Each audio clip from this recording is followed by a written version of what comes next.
All right. Hey, guys.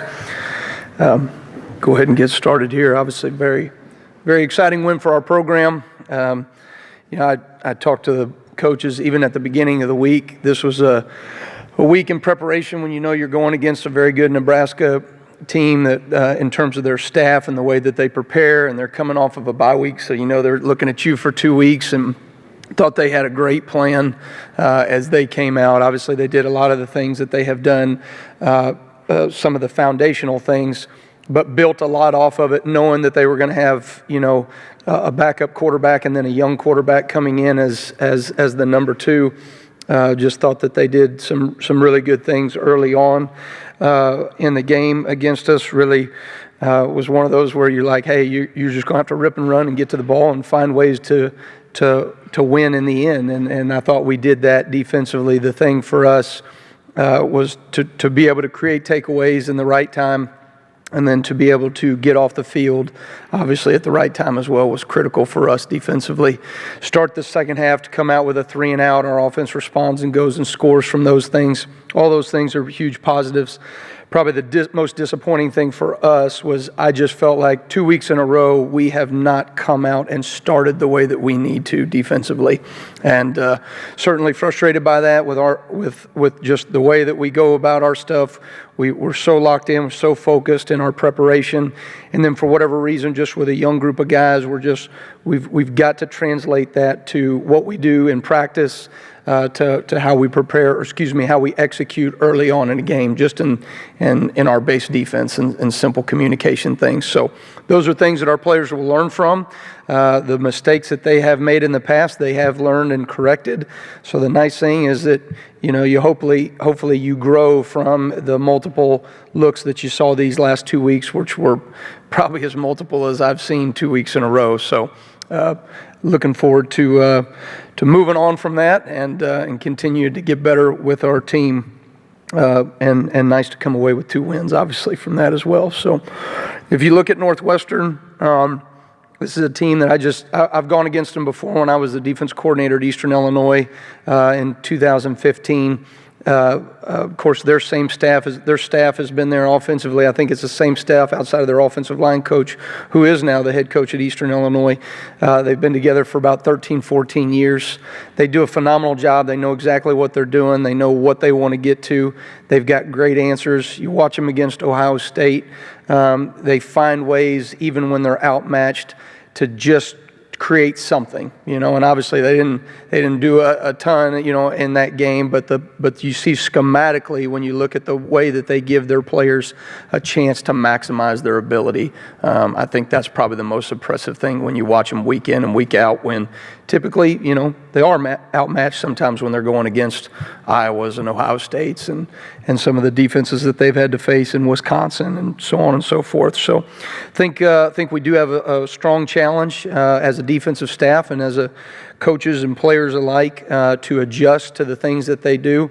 Obviously, they've had some difficulties somewhat in their passing game. I think both quarterbacks that have played, Aiden Smith and Hunter Johnson, you look at them, they've got some arm talent, been a little bit inconsistent in some of their throws, but they've also made some really nice throws as well. I think our job is we've got to take some of the things that we've done in the past, and we've got to learn from start. You've got to start fast against these guys so that we can go execute, play at a very high level, and don't give them any momentum early on in this football game.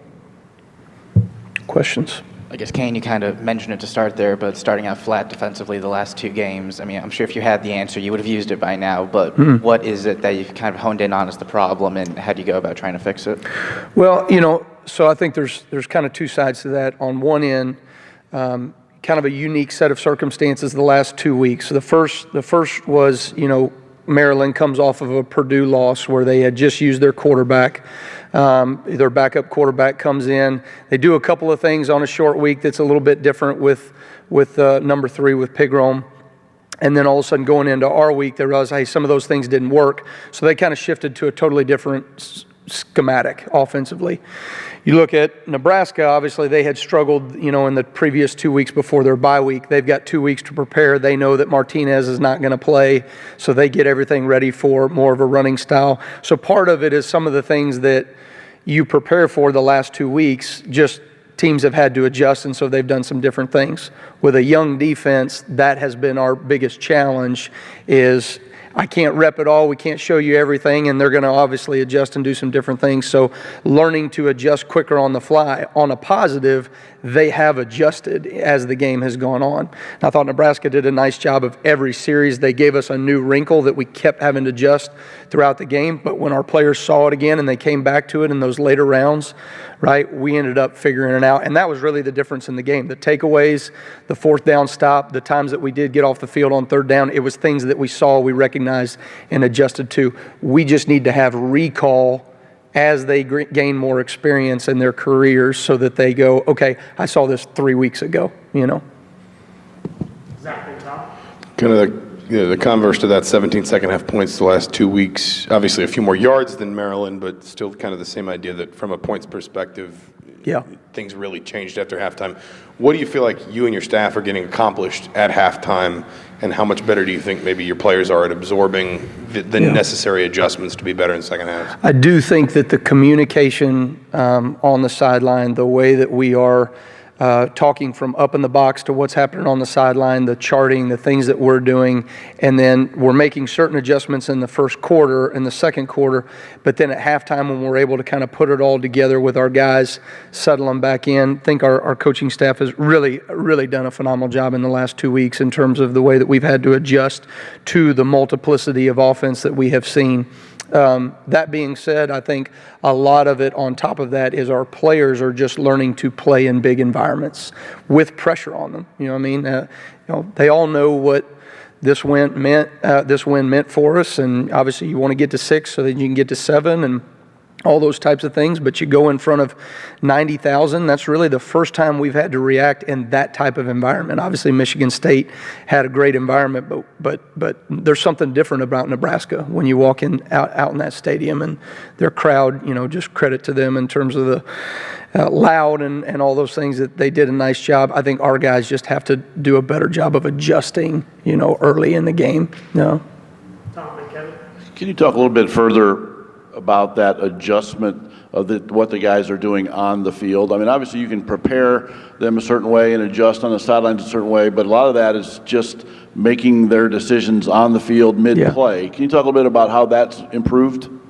Yeah, I think, as we saw the last 2 weeks where, there are some different things that offenses are doing, right? And so you have to adjust to that, right, schematically. But for our guys, when you just lock in and focus on your keys, and I'm telling you, it's the hardest thing that you have to teach a young defense is, can you lock in 11 bodies and do it over and over and over again, one play at a time? And the early points that we have given up in the last 2 weeks, all right, most of it has just come off of a lack of discipline and where their eyes need to be. Certainly certain things that they have not seen before plays into that, all right, but in terms of communication and discipline and focusing your eyes in the right place, we just have to continue to get better and better and better at those things. And I think we're doing that as the game's going on. What I want to see is, can we go out in the first 2 or 3 series of a game and put them away? The very first play of the game, we call a double-edge blitz from the field. We bring 2 off the edge, the Husky and the Mike. If we make a check into the boundary off of a motion, we've got them all covered up. A split second later, and we're getting a sack off of the Micah McFadden comes right through. Blitz goes perfectly. We just need, half a count more, and we get a sack. What does that game look like when we get them to 2nd and 15? Now they can't go tempo, right? They're behind the chains. They've got to come off of their script that they've been working on for the last 2 weeks because now they're behind the chains. And then all of a sudden the momentum completely changes.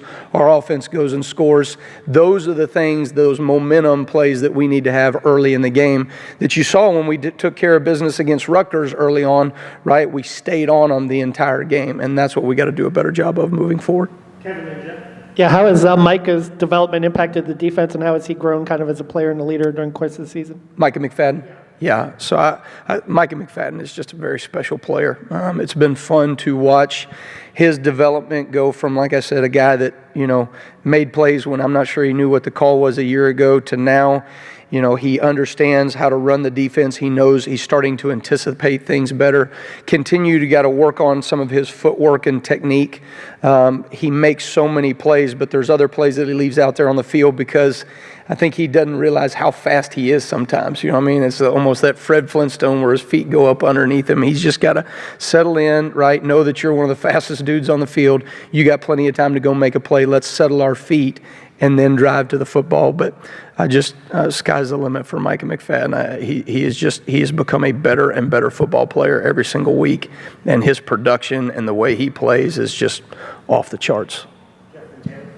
You guys, Coach, you guys have had to prepare for either multiple quarterbacks or the potential of it's either A or B. Mm-hmm. How does that impact the prep? Because it's kind of a similar situation this week. It impacts my sleep a lot more than anything else. You just have to prepare for a lot more. The last 2 weeks, no bones about it. It takes longer to prepare because you got to have game plan 1, game plan 1B, game plan 1C when they come out and they've had 2 weeks to prepare for you, and all of a sudden they come out in a lot of different looks. And so I don't want to give up plays early in the first half. That's as frustrating as anything as a defensive coordinator. It really is. But I cannot undervalue the adjustments that our coaching staff has made in the last 2 weeks, and ultimately it's helped us win football games. Taylor and Don with the last question. Coach, there's been a lot of talk about the last 2 recruiting classes you guys have had, and a lot of those guys have kind of stepped up, especially on the defensive side. And in some ways, it can be a vulnerability, and in other ways it's a strength. But coming into the year, is that something where you kind of sat down a lot of the young guys and you said, okay, we expect you to kind of play into a position, or is it something where guys are just naturally, organically playing their way into the defense? I think we always anticipated that we were going to be a fairly young defense, that we were going to play a lot of young, talented players. For us, I think some of those guys, they've done some phenomenal things. They've all done great things at different times. We have seen the inconsistency of a young defense. When you put a bunch of guys out there that are true freshmen, redshirt freshmen, sophomores, even redshirt sophomores that just haven't played very much, you're going to have some growing pains from that. I think the positive that you're talking about is, well, what does 2020 and 21 look like? Well, pretty good, right? Because all those guys are back. They've learned things. They've gained experience.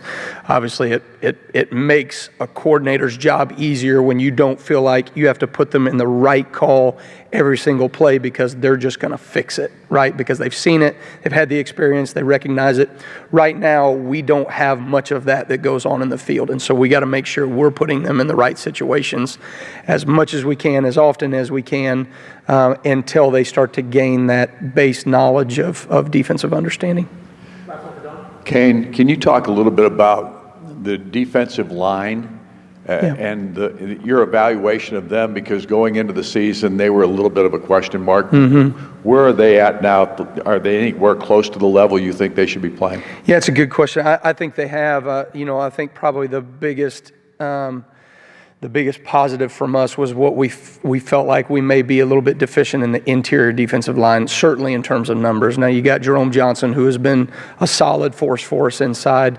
I think that there are times where Jerome can make some more plays and he can have more production out there on the field. Sometimes they come, sometimes they don't, But I think you look at the steadiness that he has done on the inside, along with just DeMarcus Elliott and Co., what those two guys have been able to do in just a short amount of time of learning our defense.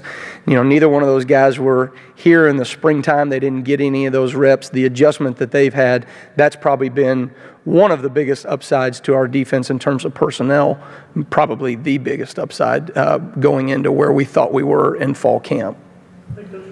All right. Thank you very much.